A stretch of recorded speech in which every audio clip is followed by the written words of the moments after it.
Раз, два, три. Удар, удар в сторону.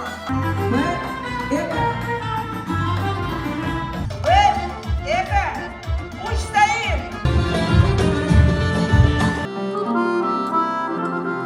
Назад поставить в пол. В конце года мы делаем открытые уроки. Дети показывают всю красоту нашего танца. Здесь, на сцене, в конце года, мы показываем именно классический танец, народный танец. Без классического, без народного танца не бывает танца. Поэтому, чтобы научиться красиво танцевать, нужно знать все азы хореографии. Плие, бадминтондю, к чему мы идем, как корпус строится.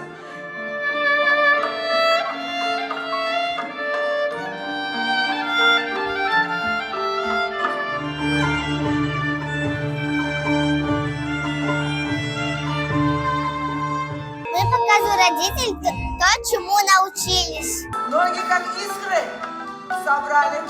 Сегодня мы показывали весь этюд крымско-татарского танца. Все, что мы проходили целый год. Сегодняшний открытый урок прошел очень хорошо. Я хожу в Юлдызлар уже 3 года. Я люблю Юлдызлар, потому что мой ханум относится к нам как к своим детям родным. Мы его очень любим, мой ханум.